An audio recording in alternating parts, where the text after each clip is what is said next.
Nunca se ve en las Escrituras que la sangre de Cristo sea usada para protegernos del peligro.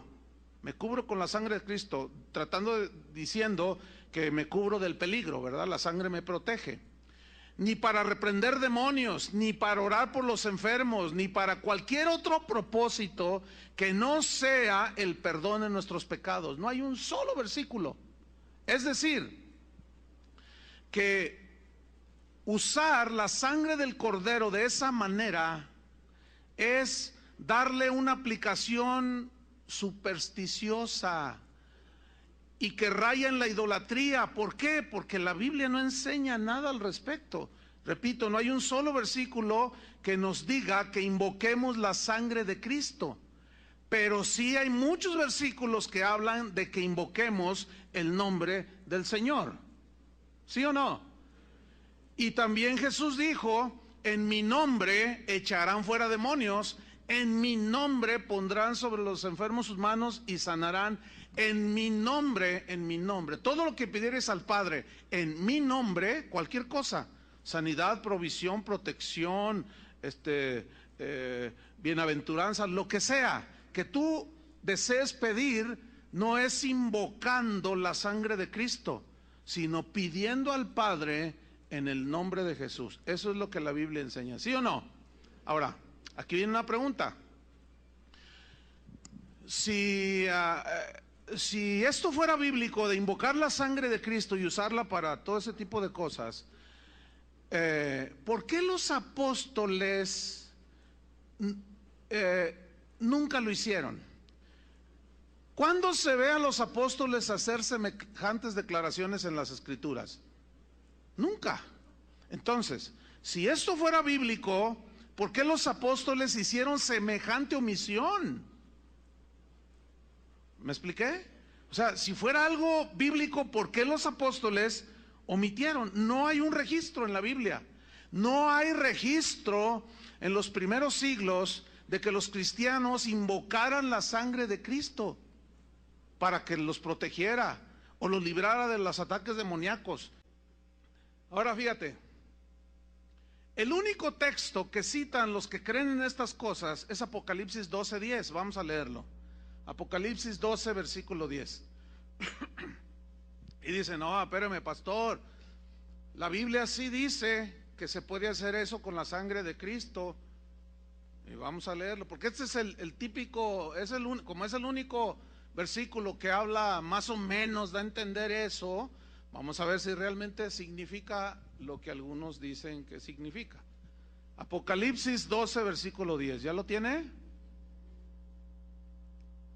Dice así: entonces oí una gran voz en el cielo que decía: ahora ha venido la salvación, el poder y el reino de nuestro Dios y la autoridad de su Cristo, porque ha sido lanzado fuera el acusador de nuestros hermanos. ¿Quién es el acusador? Satanás. Dice: el que los acusaba delante de nuestro Dios día y noche, y ellos le han vencido por medio de la sangre del Cordero y de la palabra del testimonio de ellos. E interpretan: ellos han vencido por medio de la sangre del Cordero, como que la sangre del Cordero los protegió, o sea, la reprendieron, como que usaron la sangre de Cristo, y parece como que dice eso, ¿verdad? Pero escuchen bien, este mismo versículo, Apocalipsis 12:11, se los voy a leer en una versión que se llama Biblia en lenguaje sencillo, la cual traduce mucho más entendible. Dice: la muerte del Cordero y el mensaje anunciado han sido la derrota de Satanás. ¿Qué hizo Cristo en la cruz del Calvario? Derrotó a Satanás, ¿sí o no? Triunfando sobre todos los principados, las potestades, sobre ellos en la cruz, dice ahí en Colosenses. Ahora, la frase ellos le han vencido por medio de la sangre, la palabra por significa en el griego a causa de. Y aquí, ¿cuál fue la causa? El derramamiento de la sangre del Cordero. A causa de la sangre del Cordero. Ahora, ¿Qué fue lo que hizo la sangre del Cordero cuando te arrepentiste de tus pecados? Te limpió tus pecados, ¿no es cierto? Borró tus pecados. Entonces, pongan atención, si la sangre de Cristo no hubiese sido derramada en esa cruz, las acusaciones de Satanás de que somos pecadores ante Dios hubieran tenido efecto. La sangre de Cristo en nosotros los creyentes, los que hemos sido lavados con su sangre, anula las acusaciones de Satanás que dice de nosotros, las anula delante de Dios. ¿Por qué? Porque nuestros pecados han sido perdonados y borrados por toda la eternidad. Y por eso dice, y ellos le han vencido por medio de la sangre del Cordero. La frase la sangre del Cordero equivale, es un sinónimo del sacrificio de Cristo en la cruz. Pero los que no han sido lavados con la sangre del Cordero, esos tienen su conciencia toda acusadora. Y luego dice, y de la palabra del testimonio de ellos, o sea, también significa en el griego, a causa de la palabra de su testimonio, es decir, que en base a nuestro testimonio de lo que hemos recibido cuando nos aceptamos a Cristo, nosotros confesamos a Jesús, ¿sí o no? ¿Cuántos confiesan a Jesús? Y esto es hasta la muerte. Y somos hechos vencedores. ¿Sobre qué? Sobre la muerte. La muerte ya nos enseñorea de nosotros, hermano. La muerte eterna ha sido vencida. ¿Cierto o no? Nosotros ahora nuestro destino es la eternidad con Dios.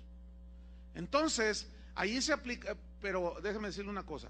Por eso nuestro cuerpo tiene que morir, porque nuestro cuerpo físico tiene que morir para ser resucitado, para que tenga la misma glorificación que tenía el cuerpo de Cristo. Es otra naturaleza, ¿sí? Ya del cuerpo resucitado, glorificado. Entonces, ahí es donde Pablo dice a los corintios, que dice, le dice de una manera alegórica a la muerte: oh muerte, ¿dónde está tu aguijón? Oh sepulcro, ¿dónde está tu victoria? Y Pablo dice, nada nos separará del amor de Cristo, ni tribulación, ni angustia, ni persecución, ni la muerte, ni la vida, ni ángeles, ni principados, ni potestad. Antes en todas estas cosas, ¿qué somos? Más que vencedores por medio de aquel que nos amó. ¿Cómo demostró su amor? Muriendo por nosotros. Eso significa, hermanos, le han vencido por la sangre del Cordero.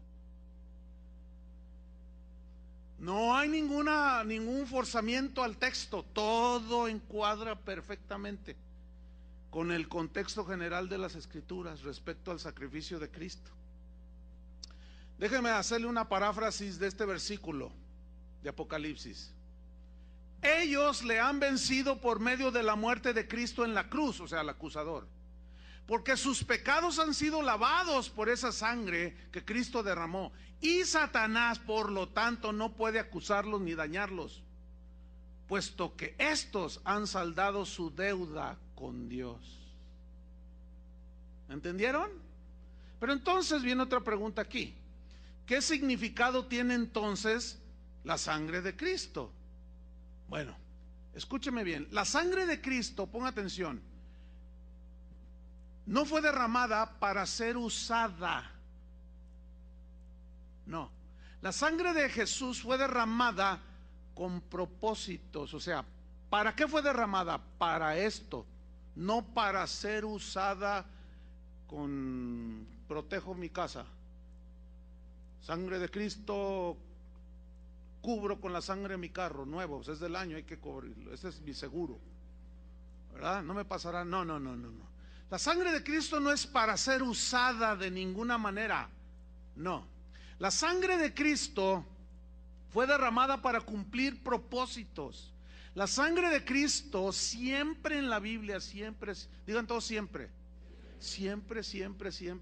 escuchen bien esto, siempre. La sangre de Cristo está vinculada a su sacrificio. No hay otra manera.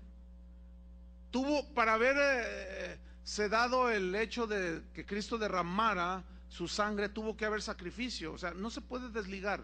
Sacrificio, derramamiento de sangre. Por lo tanto, sacrificio y derramamiento de sangre cumplen los propósitos para los cuales fue derramada, que son, entre otros, redención, salvación, reconciliación con Dios, purificación, limpieza de nuestra conciencia, limpieza de nuestros pecados. Vamos a ver algunos ejemplos en la Biblia de los propósitos por los cuales la sangre de Cristo fue derramada. Repito, no fue para ser usada como conjuro.